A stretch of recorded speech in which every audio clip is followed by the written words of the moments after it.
All right. Hey, what's going on, everybody? This is Shawn Rivers, host of the Growth by Shawn podcast. We got episode 3 coming at you guys. I'm here with an online coach. I went to school with him, good friend of mine, Vincent Harpin. He owns Aspire Lifestyle Coaching Fitness. Is that the exact name of it?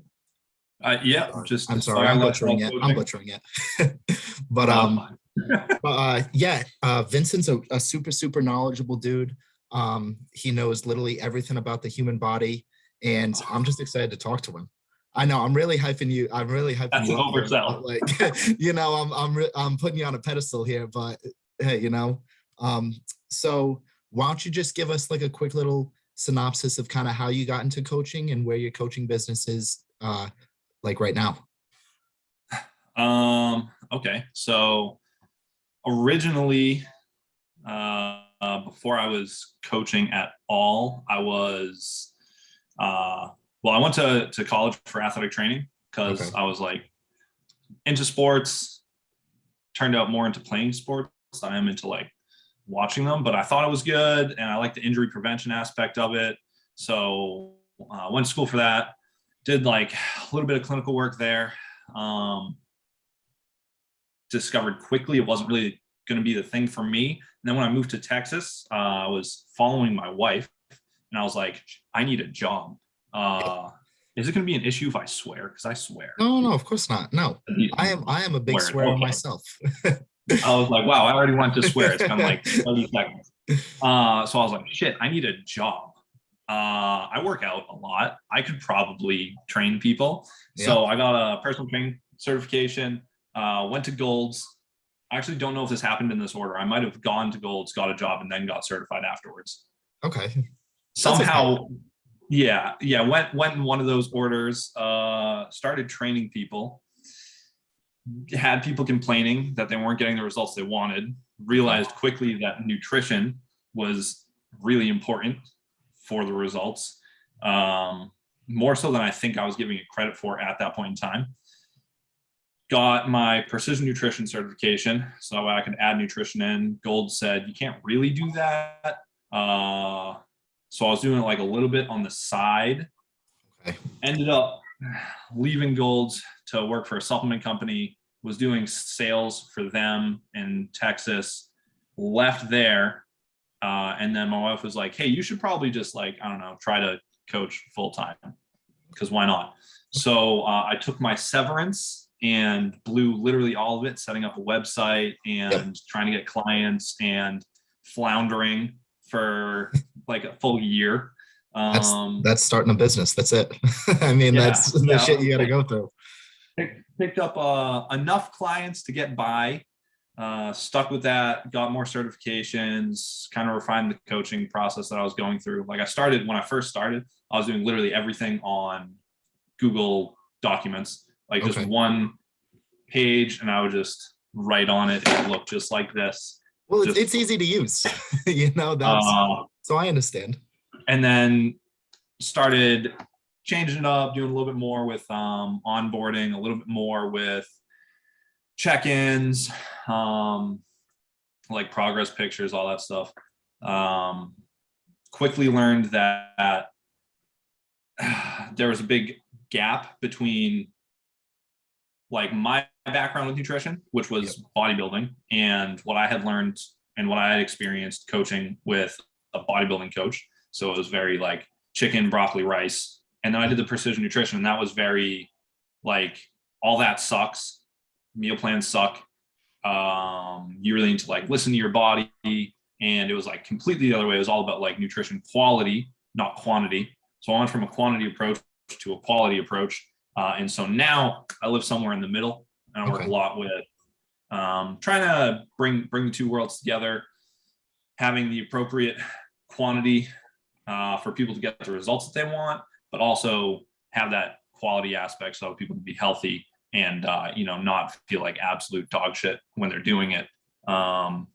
Just having previously experienced that myself, it was something like a big red flag for me that I wanted to avoid completely in my coaching. So now I'm a little bit more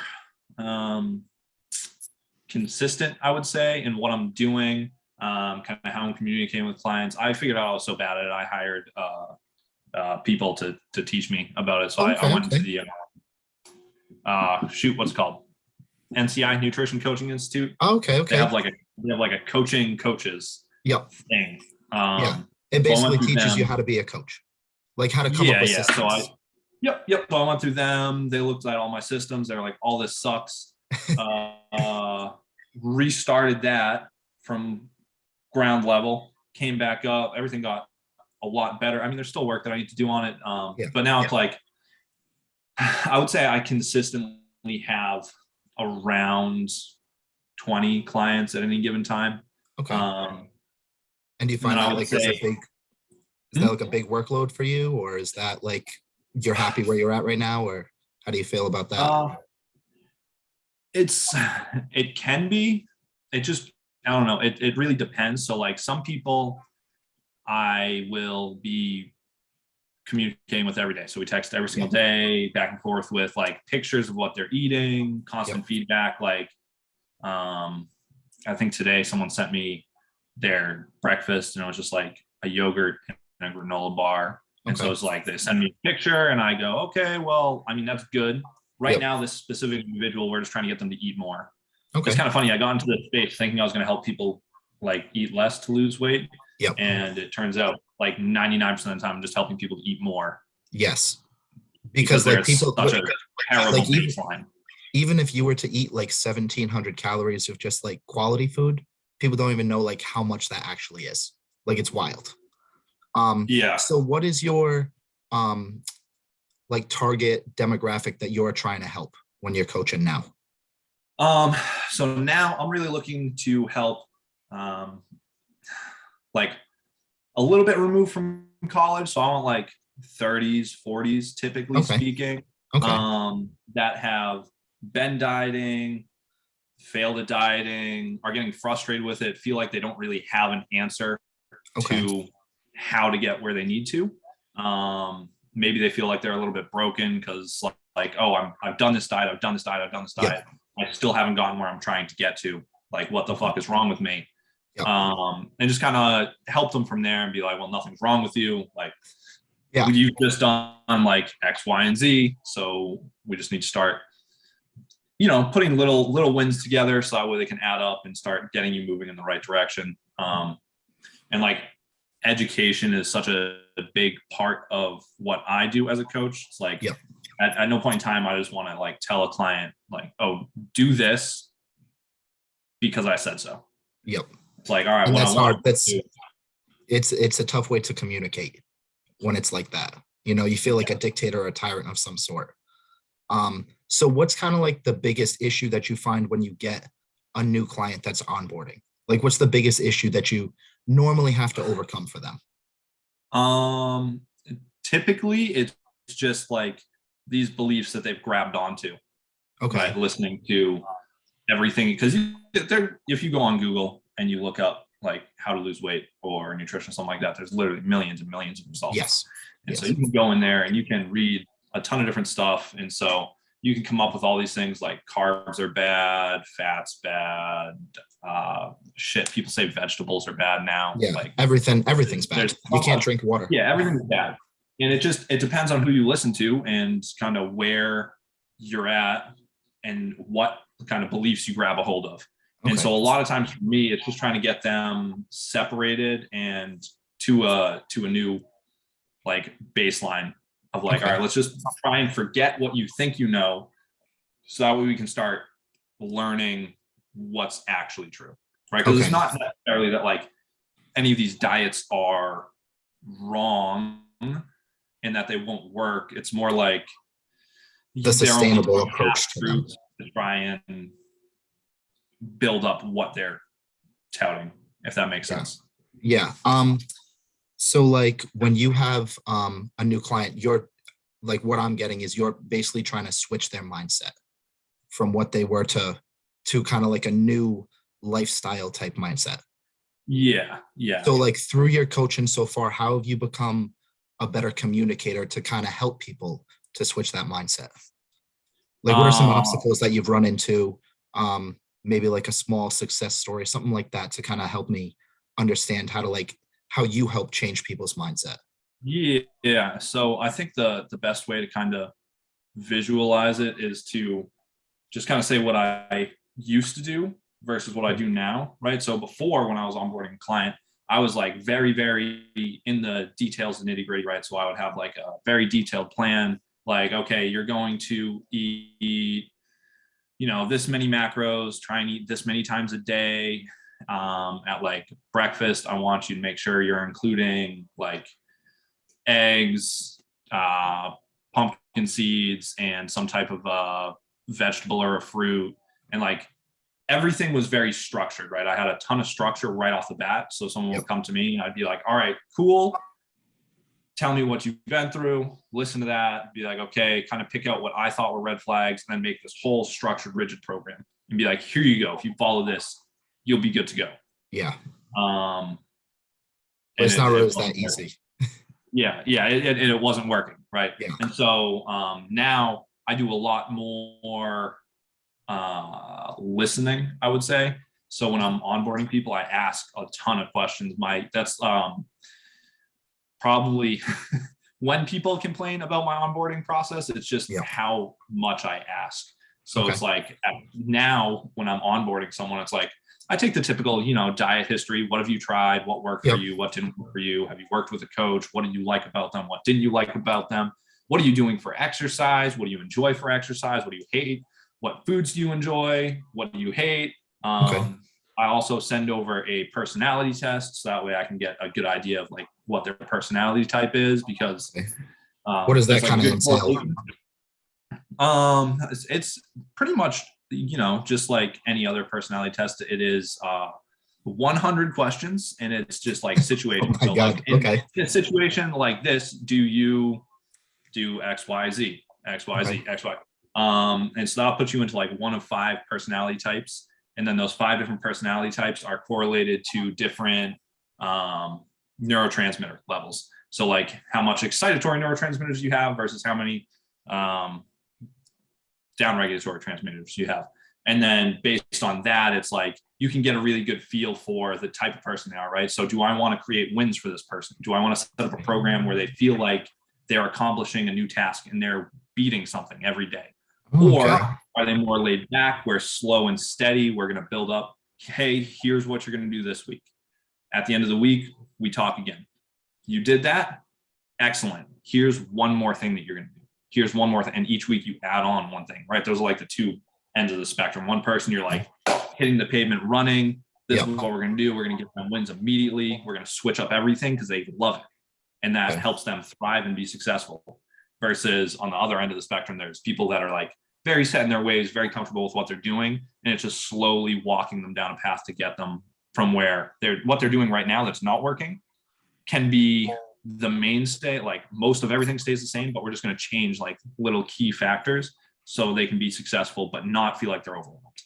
Okay. So kind of getting them out of that like restrictive type mindset and getting them into just like, hey, we can do this small little thing right, this small little thing right, and you're not going to ruin your progress just by eating a bagel. One thing that I do all the time, because it's a super huge problem, like most people aren't eating enough protein, right? And it's like it gets overlooked a lot when I talk about it publicly, I feel like, because I'm such a meathead myself that people are like, oh, obviously you think protein's important because bodybuilding, duh. But realistically, like everything in your body that's not water and it's not fat is made of proteins. So eating protein is super important. And the older you get, the worse your body functions. Your enzymes decrease a little bit every year, starting at like 30. And so by the time you're 60, you process protein like shit. And so to accommodate for that, you need to eat way more, right? And so like protein requirements go up and up and up, but typically as we get older, we eat less and less and less. And so trying to flip that on its head, make sure people are eating the right amount of protein. A simple step a lot of times is just like, okay, let's look at what you're eating right now. Let's just add protein in to each meal. Okay. So normally you have a cup of coffee for breakfast. Let's see that far too much. Let's go buy some ready to drink proteins, and you can put that in your coffee instead of creamer. Cool. And it's just Lunch. easy. You're having a bologna and cheese sandwich. cool, fine. Let's just switch the type of bread you're having. So instead of 1 gram protein per slice, it's 5 grams of protein per slice. Okay. Afternoon snack. What are you eating for an afternoon snack? Okay, it's normally, you know, like a granola bar or something like that. And so it's just like, maybe we have some yogurt, mix some granola in. Just giving them ideas. I won't tell them like, do this. It's I look at what they're eating normally and I say, what I would do personally is this. You could also potentially do this or this.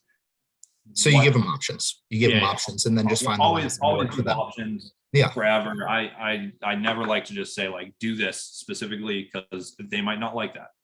Okay. And then they're not going to do it. Yeah, it makes sense.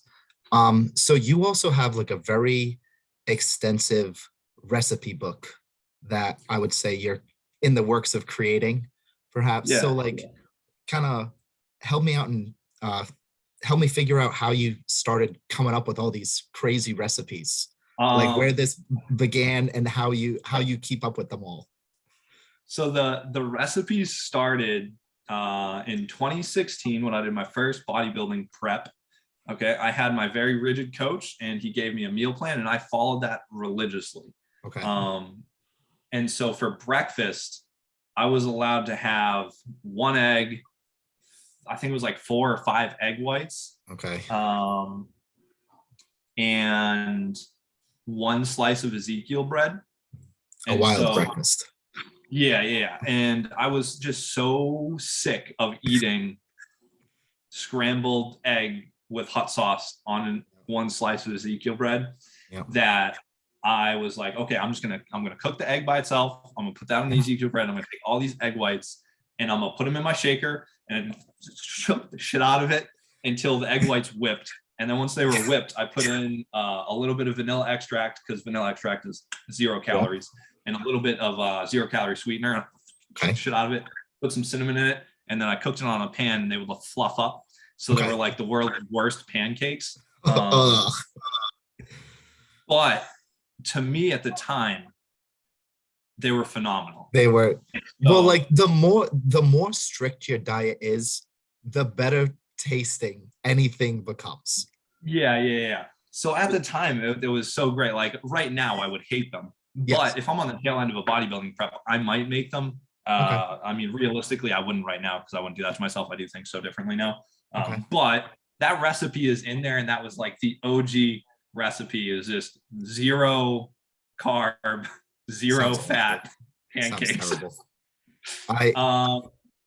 And so that was the very first one. I started making stuff like that. And then like as I like gotten more into teaching myself kind of nutrition, what actually matters, I realized there was a lot more flexibility with it. And so I just started taking just normal ass recipes that I liked and I would gamify them. So I would just try and cut out fat and carbs and up the protein, but make sure it still tasted good.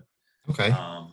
Now you're someone that uses like a lot of the 0-calorie sweeteners, like the artificial sweeteners, things like that. Like, I feel like there's still some type of like debate between people, and there always will be of, oh, well, this gives you cancer and shit like that. Can you just like expand on like your knowledge base on how like the 0-calorie sweeteners, as you are drinking a Coca-Cola Zero as we speak, like how, like kind of debunk that a little bit for me?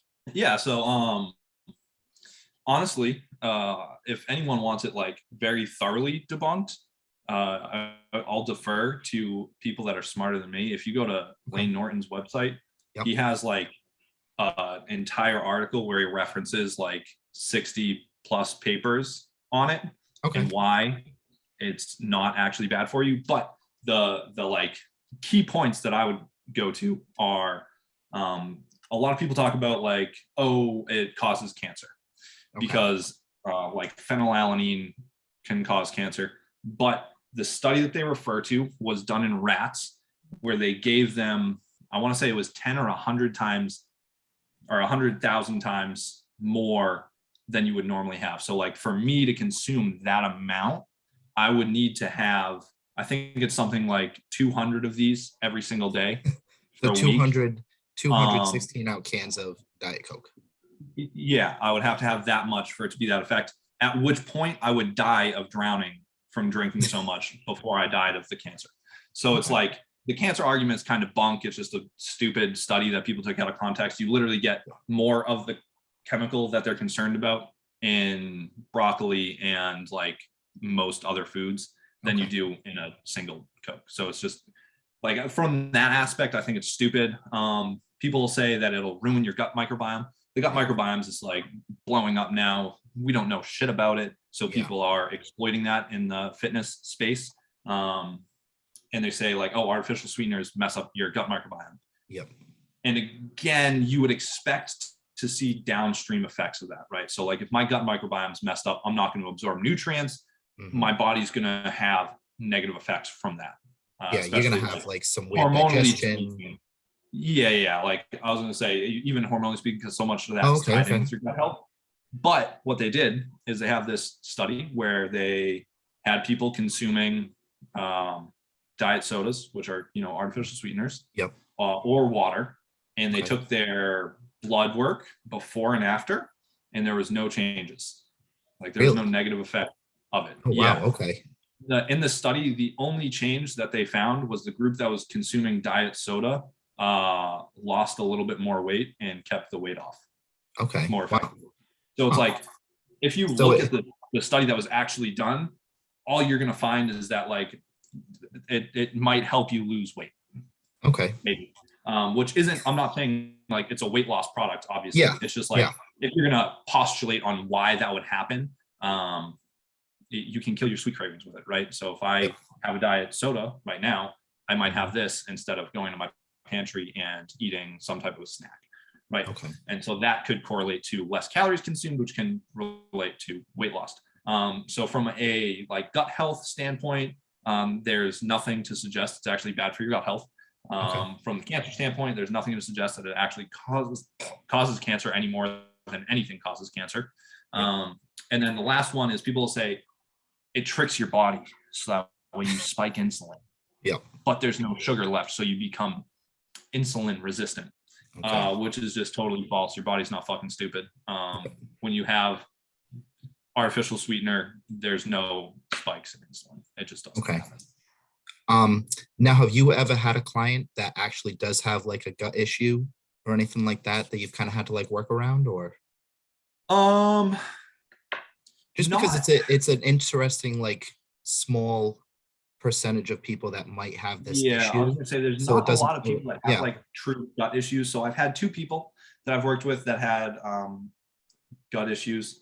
So one of them wasn't really gut issue. It's just they were sensitive to artificial sweeteners. So if they had them, they would shit their brains out. And so all we did was not use them. And that's very simple thing. Just don't use them and you avoid that problem and we're good to go. And it's just a matter of like managing calories. Because like realistically, from a 30,000 foot view, if you're looking at weight gain, weight loss, it all comes to calories in versus calories out. Now, I will put a little stipulation on calories out is a moving target. Like it changes with like everything, right? Like activity level, how much you move, how much you eat, how much you walk, how much you fidget, what your hormone profile is. So it's like calories out isn't set in stone.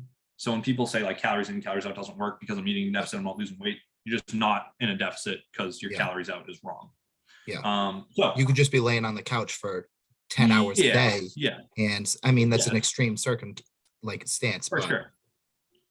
And it's like, it changes, and the more you diet, the lower it goes because metabolic adaptations happen and like that crushes it. So it's like, if you're looking from 30,000 foot view, calories is going to be the most important thing. So if we're managing calories and someone's looking for weight loss or weight gain, whatever that is, we can just kind of control that variable to get the outcomes, at which point it's like, it can be harder if you're not using artificial sweeteners because you might not feel as satisfied as far as sweet tooth goes because a lot of sweet things kill a lot of calories. So it's like, it's just a matter of finding like then what works for that person to make sure that they feel satisfied and they're enjoying their diet and not like suffering too much through it. And then the other person doesn't have a gallbladder. And so obviously fat digestion is not good because, your gallbladder secretes bile that helps break down fat. And so if you look through my cookbook. We'll call it cookbook. Okay. It's not really a cookbook. It's a document. One day it's, it will it's be a not cookbook. that official. One day it'll be a cookbook. Right yes. now. But if you look through them, a lot of them are low fat anyways, just because personally, when I'm dieting, I'm an absolute carb fiend. And so I will have a majority of my calories from carbs, and like my fats generally come from red meat, eggs, and seeds. So it's like I'm not huge on fat. So a lot of them are just lower in fat anyways. And they already had a good handle on that aspect. Like they had previously worked with a real nutritionist, because I'm not a nutritionist. I'm not going to claim that. It'd be a dick move. Nutritionists do a lot of work. So absolutely not. But they worked with an actual nutritionist to do a full elimination diet, find out their like target foods that really screwed them up, got those out of the diet. And so like they had a really good handle on it coming in. So they were like, okay, I can't really eat X, Y, Z. And then I went, okay, and looked through everything. And I was like, these recipes in mine are out, and I will keep that as a note. Because one other thing that I do with clients is like, if they have go-to meals, I'll have them send them to me, and then I'll look at them and then just do the same thing that I've done before. Like look at it and be like, how can this be improved for them? Right. So if they're trying to include like more produce, because that's another big struggle. I try and get everyone to at least 5 servings of produce a day. If that's something they're struggling with, I can look at their meals and be like, okay, this is how we're going to include more produce, whatever it might be, seeds, nuts, legumes, beans, whatever. Okay. Now, you've talked a little bit about like meal plans versus like a macro approach versus like a little bit more of like an intuitive approach. Kind of walk me through a little bit of how you, like why you're so against the meal plan approach at this point. So I wouldn't say I'm entirely against the meal plans. Yeah, I know that you use them like sometimes, like in a case, but like why they're not your preferred method to have someone meet their goals. Yeah. So it's like, in general, I feel like they don't work that well.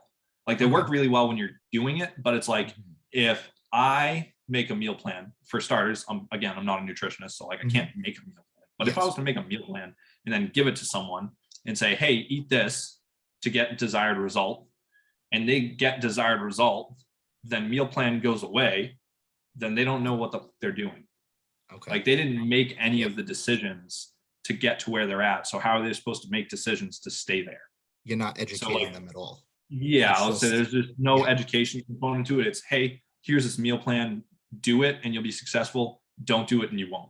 And so I hate that aspect of it. I also think it leaves a lot of room for nutritional deficiencies, right? If you look at a typical meal plan that's being handed out by like burn and churn coaches out there that do like, $20 for a month, and they just give everyone the same exact meal plan.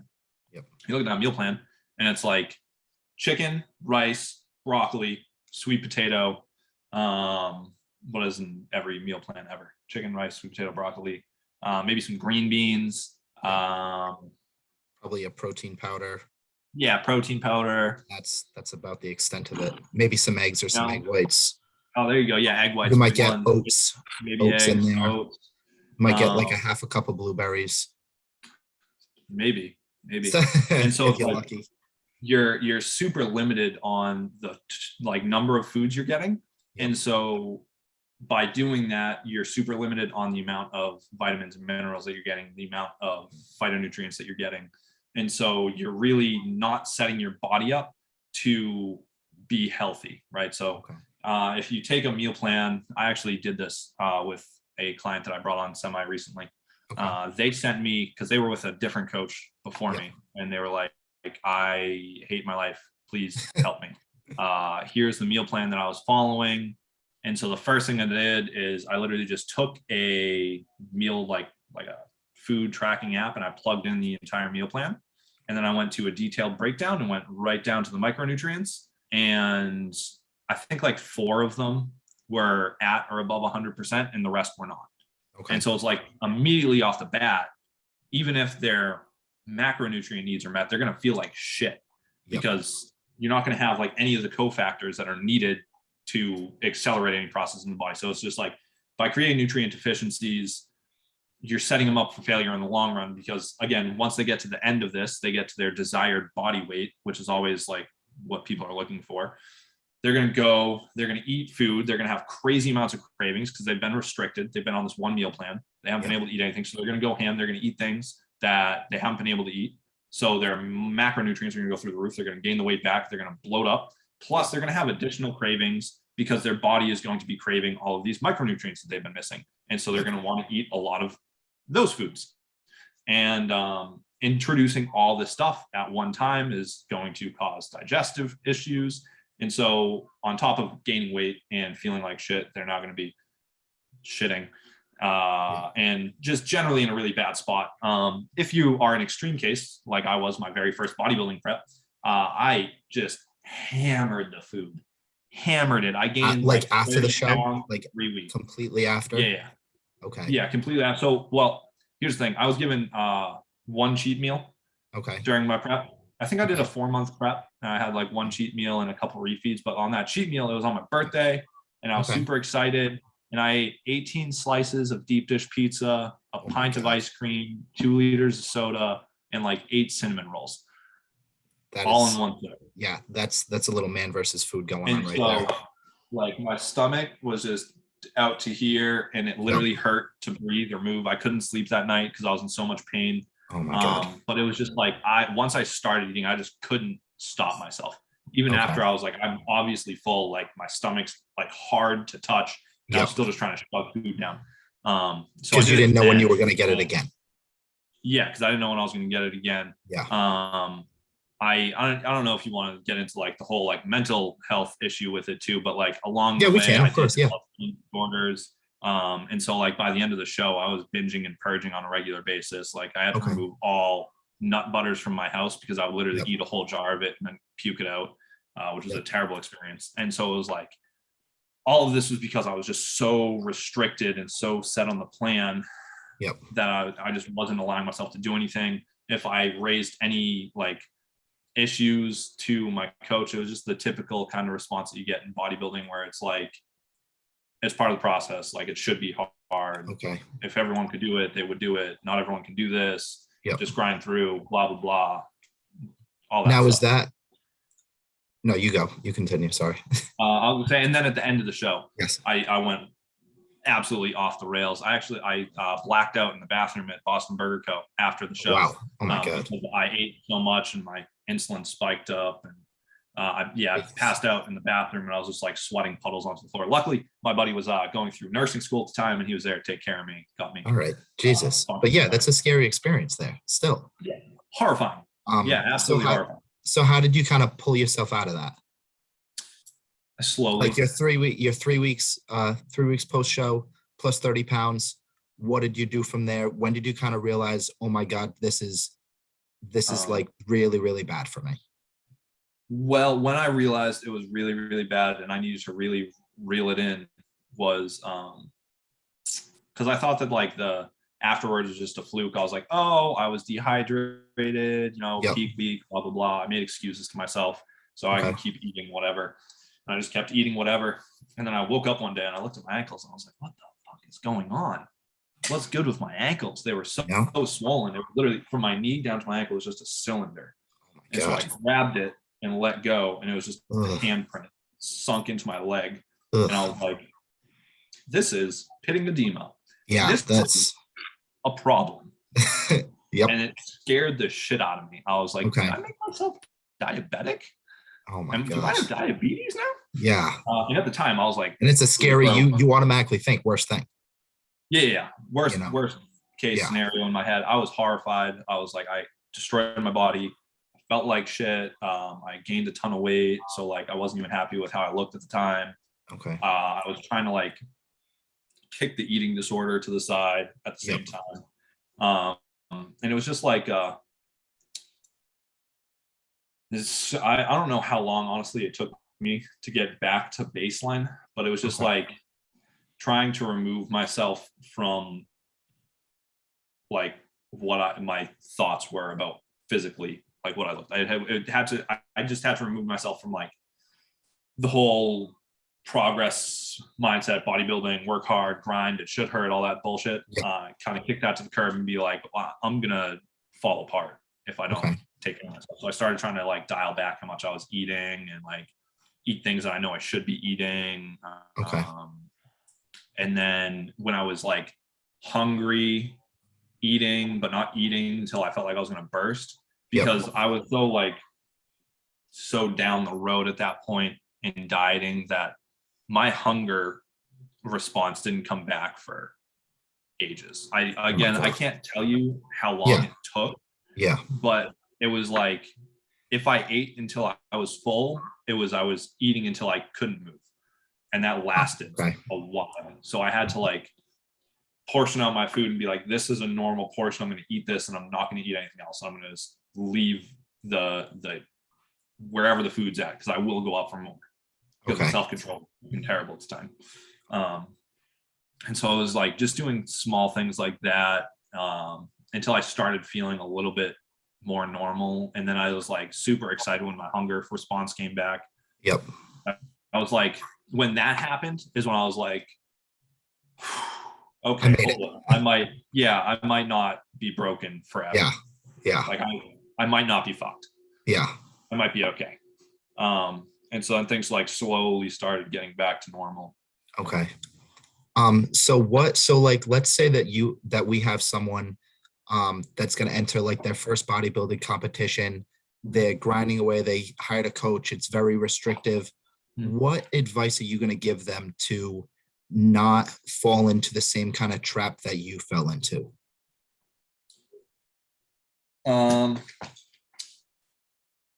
So if they're currently, it's tough. Like, let's say that they really love bodybuilding. Like, they're not just doing it to do it. Like they enjoy it. Like they actually want to compete. They want to do well. They understand that they'll have some hunger cravings and things, but what advice are you giving them to make sure that they don't deteriorate with their like mental health going into and post show? Okay. So, for me, it would be making sure that there is a plan in place to monitor their biofeedback, right? So like, make sure you're paying attention to cravings, sleep quality, mental health, sex drive, if they're a woman, keeping track of their cycle, and just monitoring all that stuff, make sure that it doesn't suddenly drop out of nowhere. Right. Being completely honest, I would say really like making sure their coach knows what the fuck they're talking about. Right. And when you ask them questions, they give you real answers, not this is the plan, follow it, or whatever. Like, if I say, why am I eating this as the whole day, they have some type of description for why each food is there, at what times, things like that. Yeah, they have an answer for why they're doing things, would be the biggest thing, because I feel like a lot of times when you run into those problems with a bodybuilding prep specifically, you are working with someone that is if you ask a question, you're questioning my process, therefore you're disrespecting me. Yes. And that exists a good amount in the space, and I fucking hate it, honestly. I think that's what makes it so unhealthy. Well, that and anabolics use, but that's a whole different issue. And it's so I would say monitoring biofeedback, being aware of that, making sure there is variety in food, right? So one client I worked with, he was supposed to do a show with me. He ended up hitting this like really weird spot in his life when the show came around, so we didn't end up competing, but we got him stage ready. He came to me and started working with me to do that show after he came to me from working with a different coach. I won't use the name out of not feeling the need to just put due diligence. Yeah, it's just bad looks. But it doesn't matter what anyone else does. put him on a ton of gear, lots of hormonal supplements, if you will. He had 6 foods in his diet. No produce outside of green beans and spinach. Was taking a ton of random stupid supplements. Was given like a workout, and every time he would get like an update from his coach. It would either be more gear or less food. And so he just did this. He felt like shit. He was no longer popping up in the morning. Like zero desire to do anything. Starting to get really depressed. And every time he brought these issues up to his coach would say, suck it up.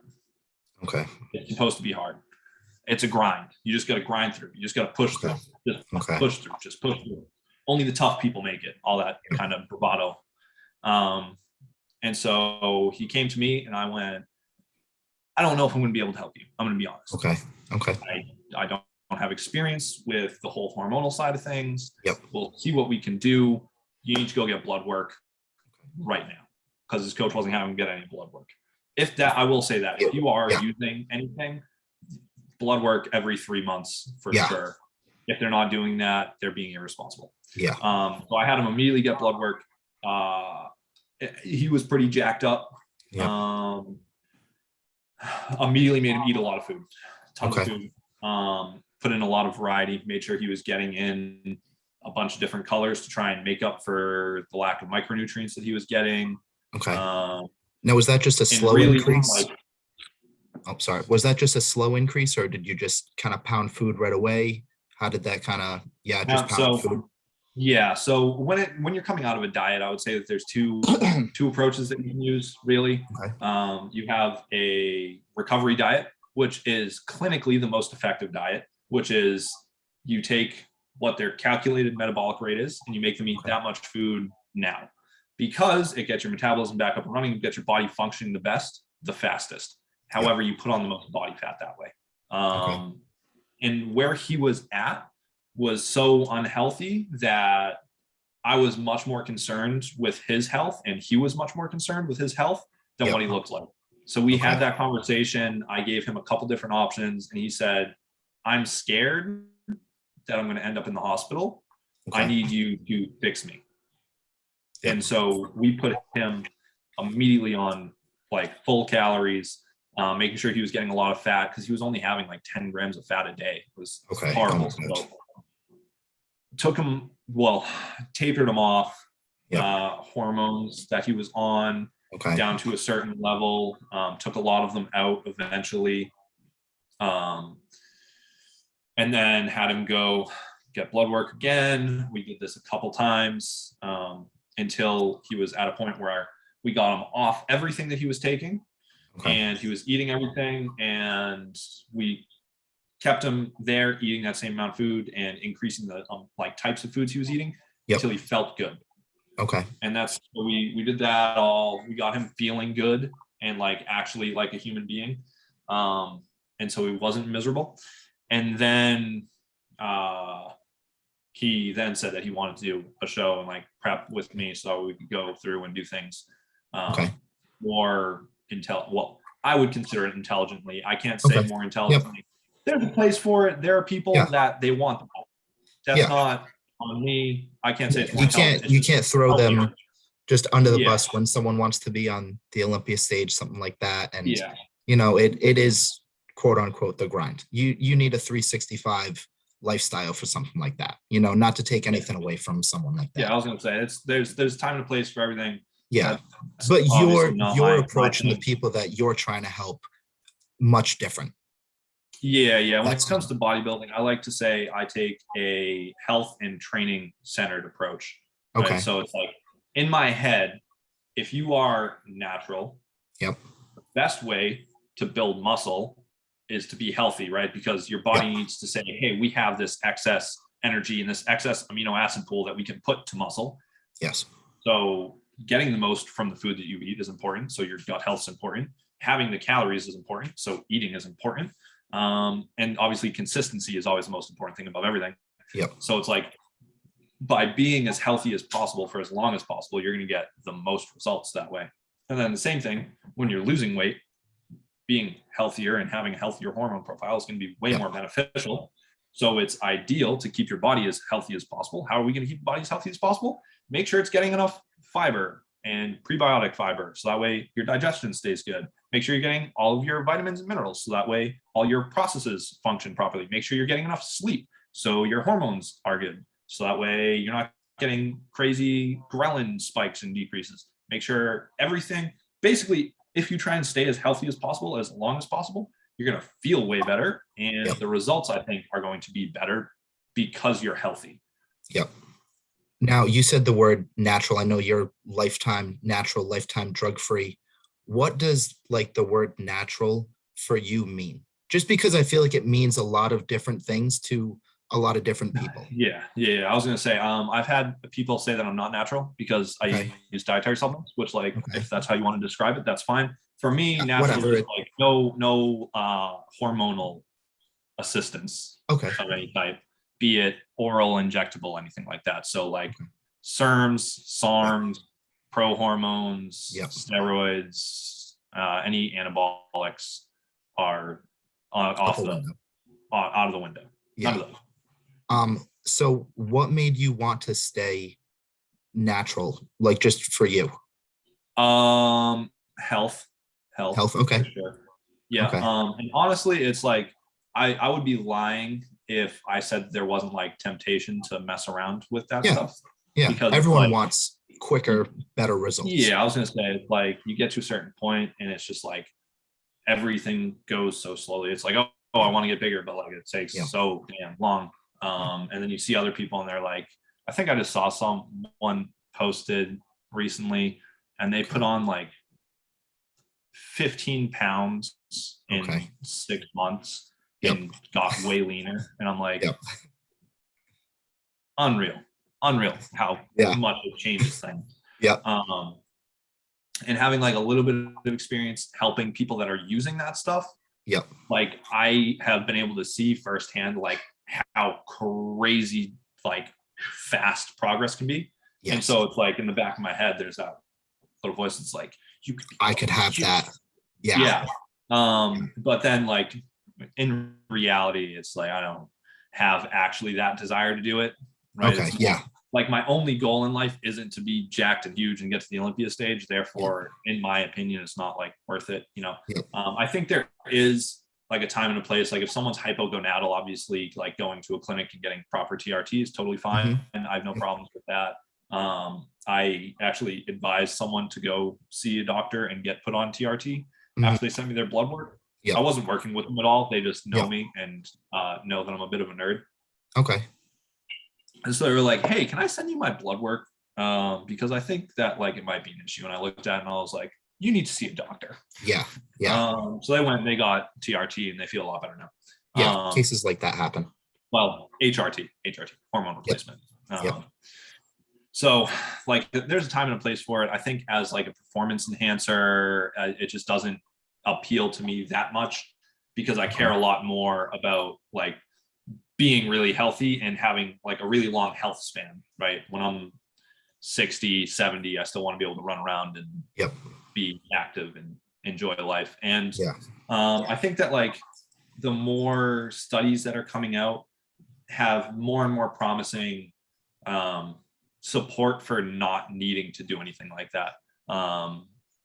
So I know it's kind of the popular like statement like, oh, men, as you age, you're just not going to feel as good because your testosterone naturally drops. But when you look at the longevity data on it, it actually looks like you get a spike around like 18 to 25-ish, somewhere in there, and then it drops a little bit until you get to about 30 or 40, and then it stays the same until the day you die, typically. And they are finding that like long-term health outcomes are way more attached to activity level than anything else. So it's like, even when we look at like body fat, someone that is overweight can still have really good health outcomes long-term if they're active. And so like, to me, I look at a lot of this, like there's no real metabolism decrease with age. There's no real hormone decrease with age. There's an enzyme decrease. You need to eat more protein, but it's like the long term, it looks like you should technically be fine. What the problem is people get more and more sedentary, right? Because it's like when you're young, it's easy to be active. You don't have any responsibilities. Life's fucking great. And then you get older, you get more responsibilities. You got to do more shit. You got to go to work. If you have kids, you got to take care of your kids. And then your like enjoyment activities become more sit down and watch trash TV. I can say that from personal experience. I started watching reality shows because at the end of the day, I just fuck. Yeah. You're like, I've had a long day and it's time to just lay here and be horizontal. Yeah. And so if people just stay more active, move more, exercise, make like better food choices, I think realistically, there's not really a need for it if you aren't looking to be some super physiological freak, right? Okay.